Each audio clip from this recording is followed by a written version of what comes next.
YS Jaganmohan Reddy కట్టించిన రిషికొండ భవనాలపై విష ప్రచారం చేసిన yellow media, Chandrababu and co చేసిందంతా విష ప్రచారమే. ఇందులో ఒక్క రవ్వ కూడా వాస్తవం లేదు. ఈరోజు జగన్మోహన్ రెడ్డి కట్టించిన రిషికొండ భవనాల కోసం ఎంతోమంది పారిశ్రామికవేత్తలు క్యూ కడుతున్నారు. ఆ భవనాలు వాడుకునేందుకు, అక్కడ హోటల్స్ పెట్టేందుకు, రిసార్ట్స్ పెట్టేందుకు, అక్కడ వైద్యశాలలు పెట్టేందుకు, రిషికొండ భవనాలను వాడుకునేందుకు ఎంతోమంది పారిశ్రామికవేత్తలు క్యూ కడుతున్నారు అంటూ ఆర్థిక మంత్రి పయ్యావుల కేశవ్ గారు ఈరోజు జగన్మోహన్ రెడ్డి కట్టిన రిషికొండ భవనాలపై వాస్తవాలను చెప్పడం జరిగింది. జగన్మోహన్ రెడ్డి కట్టిన రిషికొండ భవనాలు ప్రభుత్వానికి ఆదాయం తెచ్చిపెట్టేటివే కానీ ఖాళీ బీడు భూముల్లో రాజధానిలో లక్షల కోట్లు తగలేస్తున్న చంద్రబాబు నాయుడు లాగా ప్రభుత్వ ధనం ఎక్కడా కూడా వృధా కాదు అనేది మరోసారి పయ్యావుల కేశవ్ గారి మాటల ద్వారా స్పష్టంగా అర్థమవుతా ఉంది. ఒక్కసారి పయ్యావుల కేశవ్ గారి మాటలు విన్న తర్వాత రిషికొండ భవనాలపై మళ్ళీ మనం మాట్లాడుకుందాం, విశ్లేషించుకుందాం. సీరియస్ గా ఒక 4-5 మేజర్ సంస్థలు వచ్చినాయి. టాటా గ్రూప్ లాంటిది రావడం, లీలా ప్యాలెస్ లాంటిది రావడం, ఇంకా 2-3 ఫారెన్ కంపెనీలు రావడం, వాళ్ళందరూ కూడా ఇంట్రెస్ట్ చూపించారు. ఇప్పటికి సీరియస్ గా టాటా సంస్థ అయితే కాన్సెప్ట్ పేపర్ కూడా ఇచ్చారు. వాళ్ళు మిగిలిన వాళ్ళు in the process of submitting. వాళ్ళు కూడా బ్రాడ్ గా కాన్సెప్ట్ చెప్పారు, కానీ టాటా గ్రూప్ ఒక అడుగు ముందుకేసి ఏమేమి ఆలోచనలు స్పెసిఫిక్ గా కూడా చెప్పారు. స్టార్ట్ వాళ్ళు ఏం అందరూ హోటల్స్ ఎవరు పెట్టిన బ్రాడ్ గా అందరూ దాని చుట్టూనే ఇచ్చారు.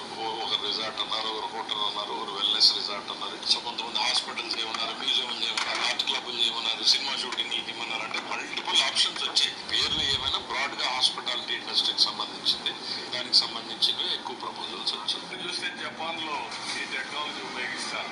ఆ జపాన్ లో ఉపయోగించే టెక్నాలజీ ఉపయోగించుకొని ఎప్పుడు కూడా ల్యాండ్ స్లైడ్ జరగకుండా దానికి గ్రౌటింగ్ అవన్నీ పర్ఫెక్ట్ గా చేసి ఏ విధంగా తయారు చేశారు.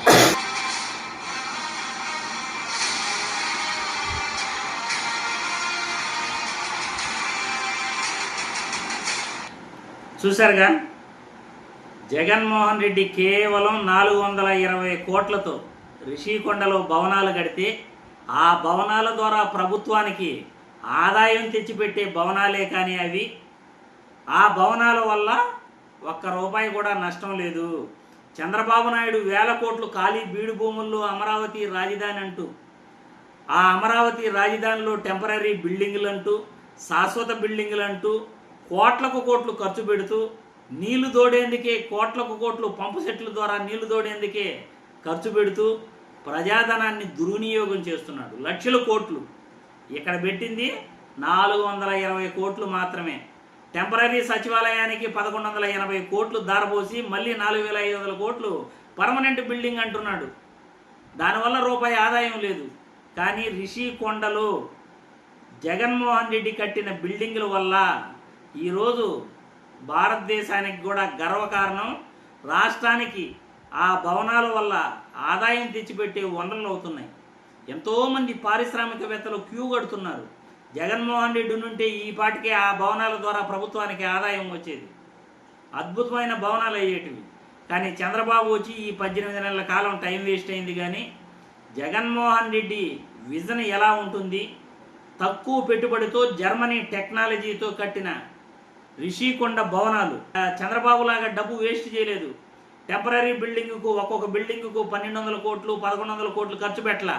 మళ్ళీ పర్మనెంట్ బిల్డింగ్ అంటూ 4500 కోట్లు టెండర్లు పెట్టి మళ్ళీ పిలవల సచివాలయాలు కడతానని. పంపు చెట్లు పెట్టి నీళ్లు తోడలా.